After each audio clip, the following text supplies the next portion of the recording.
흉내내는 것은 제자가 아니다 라는 제목으로 마태복음 5장 48절 본문으로 함께 말씀 나누시겠습니다. 마태복음 5장 48절입니다. 제가 참목소리로 읽겠습니다. 시작. 그러므로 하늘에 계신 너희 아버지의 온전하심 같이 너희도 온전하라.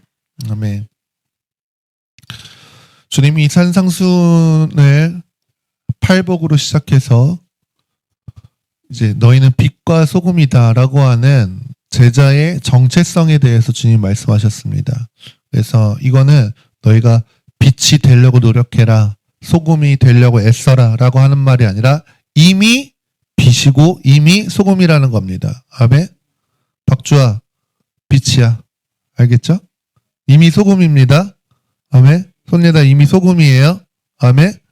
주희도 이미 빛이고 소금이에요. 아멘. 잊지 마세요. 어디 가도 잊지 마세요. 아멘. 그걸 기억하면 살란 말이에요. 내가 가서 나중에 빛이 따로 돼야지 그게 아니라는 거야. 지금 이미 주님이 너희는 빛이고 너희는 소금이다 라고 말씀하시는 겁니다. 그 다음에 이제 주님이 아주 좀 어려울 것 같은 이야기를 하십니다. 무슨 말이냐면은 율법이나 선지자를 폐하러 온 게 아니라는 거예요. 율법을 없애기 위해서 온 게 아니라는 겁니다. 그리고 오히려 율법을 완전하게 하기 위해서 오신 것이다 라는 말입니다. 사람들이 신약을, 어떤 사람은 막 구약은 이제 의미 없다라고까지 말하는 잘못된 생각을 가진 사람들도 있는데, 예수님이 와서 다 이루셨으니까 이제 우리는 구약의 율법은 우리한테 필요 없다, 뭐 이렇게 이야기하기도 하는데, 주님 분명히 말씀하시는 것은 나는 율법 아무 의미 없어 라고 말하기 위해 이 땅에 오신 것이 아니라는 겁니다. 오히려 완전하게 하기 위해서 오셨다라는 건데, 율법을 완성하기 위해 오셨다라고 하는 말은 무슨 의미인가? 이것을 그냥 쉽고 간단하게 정의하면은 율법이 가지고 있는 본래 목적을 이루기 위해서 예수님이 오셨다는 거예요. 예수님은 율법이 주어진 목적이 있어요. 그 율법의 목적을 이루시는 분이십니다. 아멘. 그래서 유대인들은 원래 율법을 무엇으로 생각하고 있었냐면은 율법 지켜야 하나님한테 구원받지라고 하는 구원의 조건으로 생각했단 말이에요. 율법을 다 지켜야 내가 구원을 받는다라고 하는. 근데 신약에서 말하는 율법의 역할은 이것과 좀 다릅니다. 신약 성경에서 율법의 역할을 말할 때 첫 번째는 무엇이냐면은 로마서 3장 20절 한번 읽어봅시다. 시작. 그러므로 율법의 행위로 그의 앞에 의롭다 하심을 얻을 육체가 없나니 율법으로는 죄를 깨달음이니라. 아멘. 율법으로는 뭐를 깨달은다고요? 죄를. 율법은 죄를 알게 하는 역할을 하는 거예요.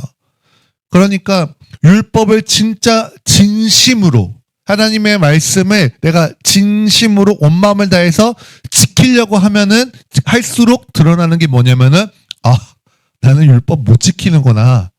내 안에 율법을 지킬 선한 것이 없구나. 율법을 지키려고 하면 할수록 내 안에 있는 이 죄가 하나님의 율법을 즐거워하지도 않고 하나님의 율법을 거절하고 내 안에 죄가 이렇게 생생하게 살아있구나라는 것을 깨닫게 해준다라는 겁니다. 그리고 율법의 역할 두 번째는 이것입니다. 함께 읽겠습니다. 이같이 율법이 우리를 그리스도께 인도하는 초등교사가 되어 우리로 하여금 믿음으로 말미암아 의롭다함을 얻게 하려 함이라. 아멘. 율법이 우리를 어디로 이끄신다고요? 예수 그리스도께로 이끄신다라는 겁니다. 아까 그 전에 살펴봤던 것처럼 율법이 우리의 죄를 깨닫게 해요. 나는 진짜 소망이 없구나. 바울이 로마서에서 고백한 것처럼 오호라 나는 곤고한 사람이다. 나는 비참한 사람이다. 내 마음 한켠에서는 하나님 뜻대로 살고 싶은 마음이 있음에도 불구하고 또 내 안에 있는 이 죄가 하나님 뜻대로 도무지 살지 못하게 나를 이끌어가는구나 라고 하는 것을 깨달으면은, 그걸 깨달은 사람이 하나님 앞에 진심이라면 한 가지 결론에 이르게 됩니다. 뭐냐면은 나 좀 도와주세요. 왜 이렇게 되는 거예요? 적당히 하는 사람은 적당히 하나님 뜻대로 해봐야지. 안 되네. 말아. 이러고 살죠. 근데 하나님이 진짜 하나님이라는 것을 발견한 사람, 하나님이 내가 여러 가지 신들 중에서 한번 선택해서 믿는 것이 아니라 하나님 여호와 그분이 진짜 온 우주의 유일하신 참신이시구나, 예수 그리스도 그분이 진짜 하나님의 아들이시구나 라는 것을 깨달은 사람은 하나님의 편을 등지는 선택을 할 수 없는 거예요. 그분이 절대자이시니까. 근데 내가 그 하나님의 뜻대로 따라 살려고 해봤는데 도저히 안 돼. 율법을 지키려고 해봤는데 도저히 안 돼. 그 자신의 한계를 깨달은 사람은 주님을 떠날 수도 없는데 주님을 따를 수도 없는 자신의 이 한계 앞에서 도와주세요라는 말이 나올 수밖에 없는 겁니다. 이 사람이 찾는 자들이 구원자예요. 구원자. 나는 구원자가 필요하구나. 나는 나 스스로를 구원할 수가 없구나. 나에게는 그리스도가 필요해. 그리스도가 구원자라는 뜻이죠. 그래서 결국에는 이 율법이 우리를 죄에서 구원하실 유일한 구원자이신 예수 그리스도께로 우리를 이끌어간다라는 겁니다. 이 율법이 인도하고 있는 최종 목적지가 예수 그리스도이시고, 예수 그리스도이신데 예수 그리스도께서 지금 마태복음에서 오셨잖아요. 이거 말씀하시는 시점에서 오셨잖아요. 그러니까 율법의 목적이 뭔지 알아? 너희를 나한테 인도하는 거야. 근데 내가 지금 너희 앞에 와 있잖아. 나는 율법을 완성하는 자야. 율법의 목적을 이루는 자야. 라고 주님이 말씀하시는 겁니다. 아멘. 우리에게 율법의 완성이신 예수님이 계십니다. 할렐루야. 아멘. 그래서 우리는 지금도 율법 의미 없어, 율법 소용없어라고 말하는 게 아니에요. 율법 보면서 나를 보고 예수 그리스도께로 나가는 게 율법의 목적이라는 것을 우리는 알아야 되는 겁니다. 그리고 나서 주님이 무슨 말씀하시는가? 마태복음 5장 20절인데 이렇게 말씀하시는 거죠. 내가 너희에게 이르노니 너희 의가 서기관과 바리새인보다 더 낫지 못하면 너희 천국 못 가 라고 이야기하시는 거예요. 서기관은 어떤 자인가? 성경에 예수님이 주로 이렇게 부정적으로 말씀하시는 사람들 중에 서기관이 있고 바리새인들이 있는데, 우리가 서기관, 바리새인 어떤 사람인지는 좀 알아야겠죠. 서기관들은 율법을, 성경을 필사하는 자였어요. 손으로 이렇게 적는 자들. 왜 적는 자이냐라고 하면은 이때 당시에는 아직 지금처럼 인쇄술이 발달하지 않았을 때요. 책이 막 찍어서 나올 때가 아니었다란 말이에요. 종교개혁이 일어날 수 있었던 배경 중에 하나가 인쇄술이 발달했기 때문이에요. 그 전까지는 성경을 아무나 볼 수가 없어요. 성경이 이렇게 손으로 써야만 전달되는 건데, 또 이때 당시에는 막 종이가 발달한 것도 아니잖아요. 양피지, 무슨 가죽, 파피루스 이런 거에다가 쓰는데 시간이 지나면 그게 상한단 말이에요. 그러니까 손으로 이것을 일일이 쓴 것에 의해서만 전달될 수 있었던 거예요. 그러니까 당연히 비싸죠. 귀하죠. 그러니까 일반 백성들은 성경 제대로 읽어보지도 못하는 겁니다. 근데 예수님 당시에 그 성경을 필사하는 사람들, 적어서 보존하고 전달하는 사람들이 이 서기관들이었다라는 겁니다. 이 사람들이 이거 할 때 진짜 철저하게 했어요. 옷 하나만 생겨도 그 가죽을 전체 다 폐기해버리고 다시 썼다고 해요. 여호와의 이름을 쓸 때는 몸을 정결하게 하고 씻고 이러고 여호와의 이름을 썼다라고 합니다. 이것에 있어서 철저한 자들이에요.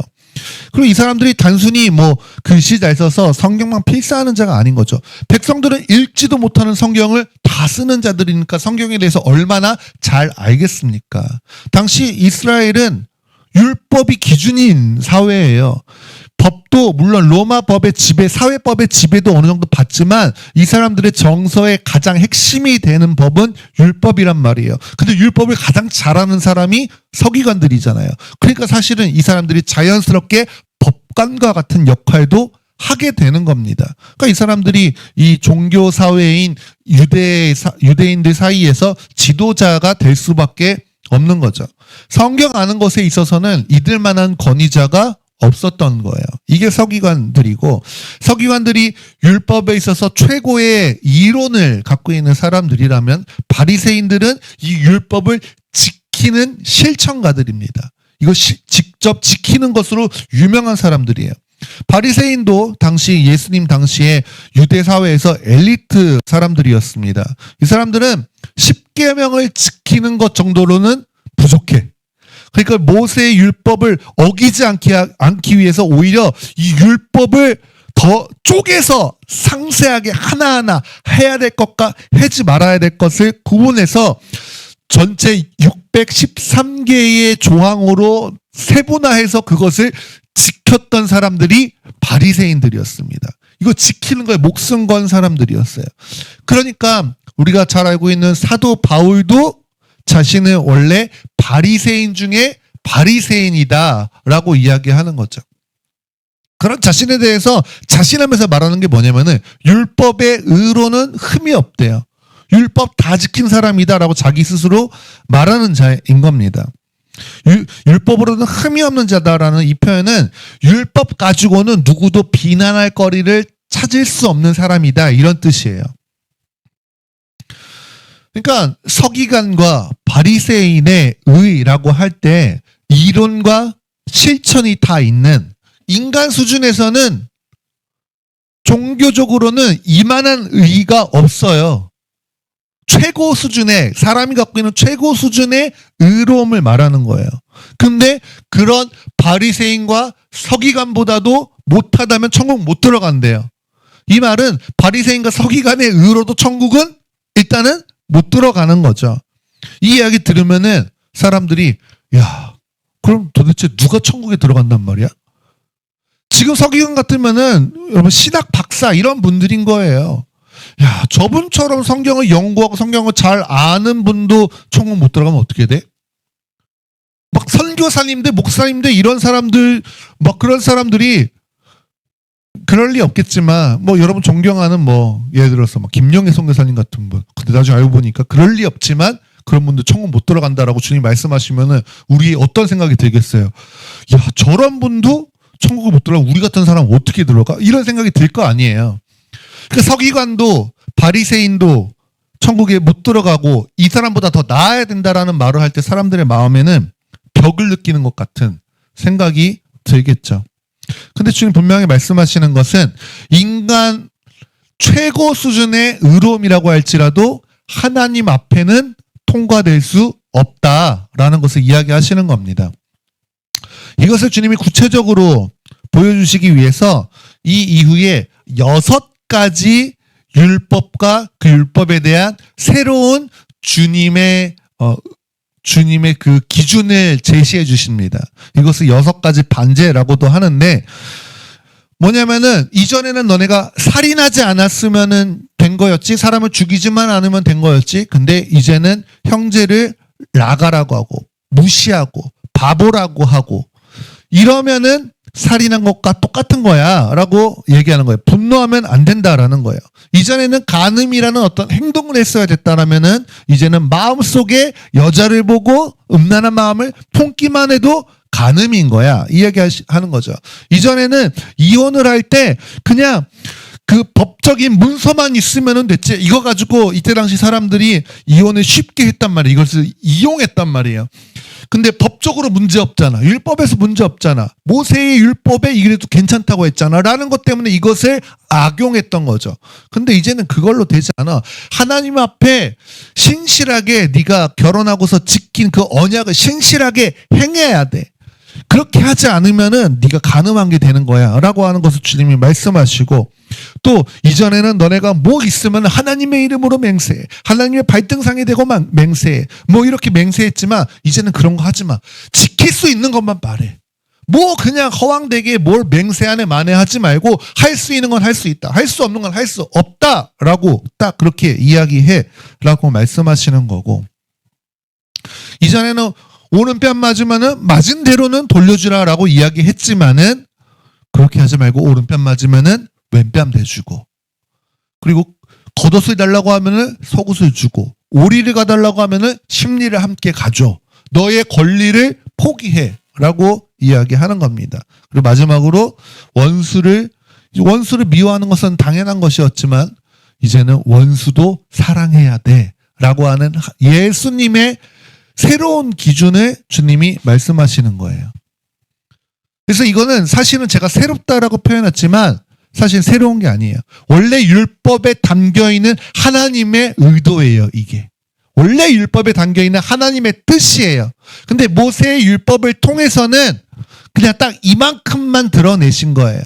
근데 이만큼의 기준을 얘기해 주니까 바리새인, 서기관 같은 사람들은 나 그거 다 지켰는데 오늘 바울이 얘기한 것처럼 나 율법의 의로는 흠이 없는 사람인데 이러고 있는 겁니다. 자기 스스로 의롭다고 생각하고 있는 거예요. 그러니까 네가 지금 말귀를 못 알아듣고 있나 본데 살인하지 말라는 말 안에는 원래 이런 뜻이 있는 거야 라고 주님이 해석해 주시는 겁니다. 이게 그냥 단순히 인간한테 병 느껴. 내가 너 이거 조금 지켰네? 이거 한 번 더 해봐라. 그런 식으로 주님 말씀하시는 게 아니라 이게 원래 하나님 나라의 기준이에요. 하나님 나라 백성들은 우리 천국 가면 이 기준대로 살게 될 겁니다. 이게 우리의 삶의 모습이 되는 거예요. 근데 주님이 그거를 보여주시는 거죠. 근데 여러분, 이 땅에 우리가 죄를 갖고 사는 인간 중에서 마음으로도 누구를 한 번 안 미워본 사람이 누가 있습니까? 마음으로도 음란을 품지 않고 내 권리를 완전히 다 포기해서 거둬달라고 하면 막 속옷까지 다 내어주고 가달라는 거 더 가지고 이거는 나의 권리를 포기하는 거잖아요. 나를 보호하려고 하는 것을 오른뺨 맞으면 당연히 왼뺨을 막으려고 하겠죠. 때리려고는 안 하도 더 막으려고 하는 게 인간의 본성인데 오히려 내주라고 하니 인간의 본성을 거스르는 얘기를 주님이 하시는 겁니다. 우리가 나한테 이익을 주지 못해. 나한테 도움될 게 없는 사람을 사랑하는 것도 진짜 어려운 일이에요. 근데 원수를 사랑하라는 말은 진짜 어려운 거죠. 예수님 당시의 원수는 나라 빼앗아간 사람들이에요.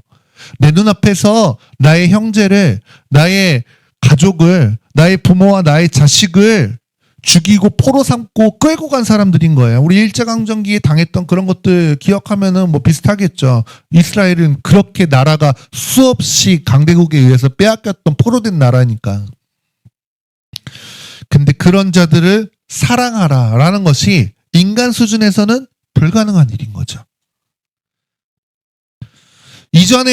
기존에 있었던 모세의 율법들은 서기관이나 바리새인처럼 인간이 노력하고 애쓰면 그나마 겉으로라도 흉내낼 수 있는 것들이었어요. 그러니까 자기 스스로 지킬 수 있다라고 착각했던 건데 예수님이 이제 그 율법의 진짜 의미, 율법에 담겨있는 진짜 하나님의 기준을 딱 밝히시니까 그 앞에서 와 진짜 지킬 수가 없는 거네 라고 하는 벽 앞에 놓이게 되는 겁니다. 그러니까 이 구간에 많은 사람들이 이제 헷갈려 하는 거예요. 하나님, 와 그럼 우리 하나님 뜻대로 살 수 없는 건가? 이 말씀은 지키라고 준 법이 아닌가 봐. 뭐 이제 이렇게 하기도 하고 이 주님의 기준, 이 주님의 말씀을 통해서 우리가 얻게 되는 결론은 뭐냐면은 먼저 첫 번째는 우리의 의로움으로는 하나님 앞에 나아갈 수 없다라는 것이 첫 번째이고 이거 앞에 분명히 부딪혀야 되고 또 하나는 뭐냐면은 근데 그렇다고 해서 끝이 아니에요. 나는 안 됩니다. 그러면 지옥 가고 마는 거예요. 근데 또 하나 분명한 뭐냐면은 우리한테는 없는 새로운 의로움이 필요하다라는 것에 결론을 도달하게 되는 겁니다. 우리한테 새로운 의가 필요해요. 그 의로움은 무엇이냐? 아까 이야기한 것처럼 율법이 인도하는 최종 목적지인 예수 그리스도로 말미암는 의로움을 말하는 겁니다. 아멘? 우리가 만들 수 없는 그 의로움. 이 의로움은 우리한테 구원받을 자격을 줄 뿐만 아니라 우리가 이 의로움을 우리 주님이 덮으셨다. 그래서 우리가 칭의를 받았다. 이렇게 하죠. 의롭다고 칭함을 받았다. 근데 의롭다함을 받았을 뿐만 아니라 우리한테 생명도 주세요. 아멘? 우리 로마서 5장 17, 18절 함께 읽어보겠습니다. 시작. 한 사람이 범죄로 말미암아 사망이 그 한 사람을 통하여 왕노릇하였은즉 더욱 은혜와 의의 선물을 넘치게 받는 자들은 한 분 예수 그리스도를 통하여 생명 안에서 왕노릇하리로다. 그런즉 한 범죄로 많은 사람이 정죄에 이른 것 같이 한 의로운 행위로 말미암아 의롭다 하심을 받아 생명에 이르렀느니라. 아멘. 예수님으로 말미암는 의가 너 의로와 정도라고 하는 천국 갈 자격만 주시는 게 아니라 의롭다함을 받았다는 건 너 천국 갈 자격이 됐다는 거예요. 근데 천국 갈 자격만 주시는 게 아니라 생명도 주셨다고. 생명 주셨다라는 말은 아까 주님이 계속 말씀하신 이 6가지들, 이걸 지킬 수 있는 능력을 주셨다는 말입니다. 아멘. 율법을 지키려고 노력하는 사람은 어떤 사람입니까? 여전히 자기가 무언가를 해서 구원에 이를 수 있고 무언가를 해서 하나님을 섬길 수가 있고 예수님을 따를 수 있다라고 생각하는 사람입니다. 이것의 문제는 뭐예요? 그 무언가를 하는 주체가 나라는 거예요. 나. 이 옛사람인 나를 가지고는 뭘 해도 하나님께 이를 수 없는 게 성경이 말하는 최종 결론입니다. 서기관의 이론, 바리새인의 실천력 갖고 있어도 하나님 나라와는 상관없는 게 된다라는 겁니다. 하나님 나라의 기준을 만족시키기 위해서는 여러분 반드시 기억하십시오. 내가 뭘 하는 게 아니에요. 나라는 존재가 바뀌어야 되는 거예요. 아멘. 내가 무엇을 하느냐가 중요한 게 아니라 내가 누가 되느냐가 하나님 나라의 핵심인 겁니다. 그래서 내 옛사람의 생명대로 있는 게 아니라 예수 그리스도로 말미암아 새롭게 받은 그 주님의 새 생명, 오늘 그것만 하나님의 기준을 만족시키고 하나님의 뜻대로 살 수 있게 된다라는 겁니다. 그래서 주님이 6가지 이렇게 쭉쭉쭉 살인하지 말라고 했지, 이제는 형제 미워하고 무시하면 안 되는, 지옥 가는 거야. 간음하지 말라고 했지, 음욕을 품는 것만으로 안 되는 거야. 뭐 이런 거 6가지 쭉쭉쭉쭉 말씀하시면서 단순히 나는 율법보다 더 높은 기준을 말할 거야 이 얘기하시는 게 아니라 하나님 나라의 백성은, 제자는 어떤 생명으로 살아가야 되냐. 이전에 너의 기존의 것으로는 나의 제자 될 수 없어. 네가 열심히 따라오는 것으로는 제자 될 수 없어. 생명이 바뀌어야지 네가 제자로서 나를 따라올 수 있는 거야. 이 얘기하고 계시는 겁니다. 그리고 최종적으로 말씀하시는 것이 48절인 거죠. 마태복음 5장 48절입니다. 우리 다 같이 함께 읽겠습니다. 시작. 그러므로 하늘에 계신 너희 아버지의 온전하심 같이 너희도 온전하라. 아멘. 여러분, 누가 하늘에 계시는 하나님 아버지처럼 온전할 수 있습니까? 아무리 서기관, 아무리 바리새인, 뭐 대제사장, 사도 누구라고 할지라도 자기 스스로 나는 당신은 하나님처럼 온전하세요? 라고 얘기할 때 누가 하나님처럼 온전하라고 할 수 있겠어요? 근데 예수님 지금 그 요구를 하시는 거예요. 근데 이 땅에서 하나님처럼 온전하셨던 분 단 한 분 계시죠. 예수 그리스도. 아멘. 이 말 자체가 결론은 예수 그리스도 말고는 없다라는 것을 너무 선명하게 말씀하고 계시는 거죠. 그래서 예수님을 따르는 제자는 예수님을 흉내내는 자들이 아니에요. 예수님으로 사는 자들이에요. 예수님으로 생명의 근원이 바뀐 자들이 예수님의 제자인 겁니다. 그래서 예수님을 따르는 것은 가볍고 쉽다라는 거예요. 예수님을 흉내내면은 무겁고 어렵죠. 인간 수준에서 예수님의 수준을 흉내내려고 하니까 가랑이가 찢어질 수밖에 없는 거죠. 그러니까 수많은 사람들이 교회 다니면서 수고하고 무거운 짐을 지고 살아가는 겁니다. 근데 주님 말씀하시는 건 그게 아니에요. 내 멍에는 가볍고 쉽다라고 말씀하시는 거예요. 내 멍에는 내가 십자가 진 이것을 네가 같이 진다면, 너의 십자가를 진다면, 너의 옛사람이 죽는다면은 그제서야 너 안에서 나의 생명이 작동하기 시작할 것이고, 이런 하나님의 높은 기준들이 있어도 나의 생명으로는 그것을 만족시키고 그것을 이룰 수 있어라는 걸 말씀하시는 거예요. 그 주님이 말씀하신 이것들, 형제를 미워하지 않고 무시하지 않고 음욕을 품지 않고 말한 것들을 지키고 왼뺨 오른편 맞으면 왼뺨 대주고, 이런 것들은 우리가 겉으로는 우리가 해야 되는 게 맞죠. 근데 이거는 사실은 자연스럽게 우리 안에 예수의 생명이 있으면 나오는 열매들인 거예요. 예수의 생명이 있으면 우리 안에서 드러나는 현상들인 거예요. 여러분, 손양원 목사님 그때 당시에 북한 그 인민군들이 자신의 자녀를 죽였는데 그 자녀를 죽인 사람을 자기의 아들로 삼은, 그러니까 별명이 사랑의 원자폭탄이잖아요. 원자폭탄. 얼마나 그 사랑이 강력하면은. 근데 그게 그 한 사람의 성품으로 되는 것이겠습니까? 그분이 성령에 사로잡히고 그분이 제자가 되시니까 이 예수의 성품이, 예수의 생명이 그분의 삶에서 흘러나온 겁니다. 그러니까 우리의 이해로는 도저히 불가능한 그것을 하게 된 것입니다. 그래서 제자는 예수를 흉내내는 자가 아니라 예수로 바뀐 자들, 예수의 생명으로 바뀐 자들이라는 겁니다.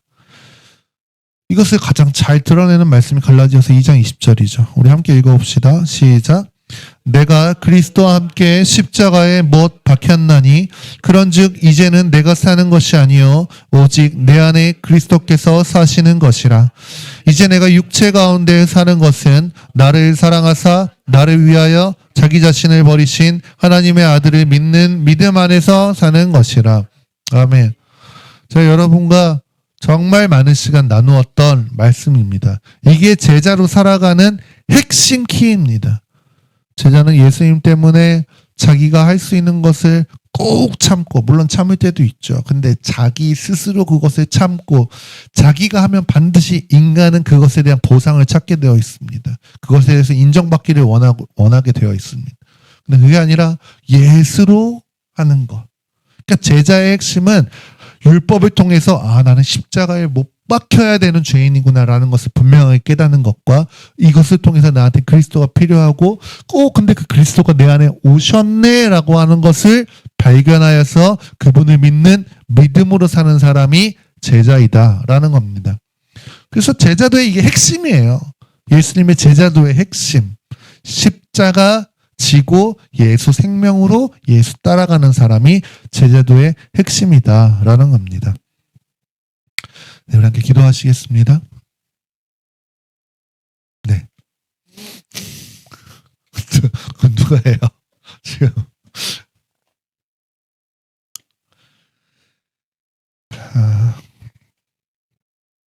기도의 기간이기 때문에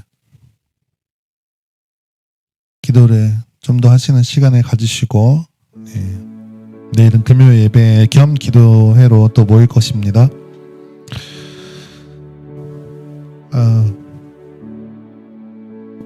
우리 주님이 우리한테 말씀하시는 것은 제자는 나를 흉내내는 자가 아니야. 제자는 나처럼 살기 위해서 애쓰고 노력하는 자가 아니라 오늘 내가 너를 위해서 준 나의 생명으로 나를 따르는 자야 라고 주님 말씀하시는 겁니다. 그러니까 얼마나 감사합니까? 얼마나 은혜입니까? 은혜로 가는 길이 제자의 길인 것입니다. 제자의 길 하니까 아이고 그거 내가 너무 힘들겠다. 그거 내가 나랑 너무 내 기질과는 너무 반대되는 일이야. 이거는 율법을 자기 힘으로 지키려고 하는 서기관과 바리새인과 같은 마음인 겁니다. 은혜의 원리를 모르기 때문이에요. 맞아요. 겉으로 볼 때는 고난을 향해서 가고 겉으로 볼 때는 손해보는 길인 것 같고 어려운 길이고 인간의 본성을 거스르는 일이고 나를 희생해야 되는 일인 게 맞는데 그것을 내가 하는 게 아니라 그리스도의 생명으로 하니까 도저히 내가 봤을 때는 나는 못하는 일인데 그것을 가능하게 하시는, 그래서 매 순간순간마다 나도 놀라는 거예요. 와, 내 안에 예수님이 진짜로 살아계시는구나.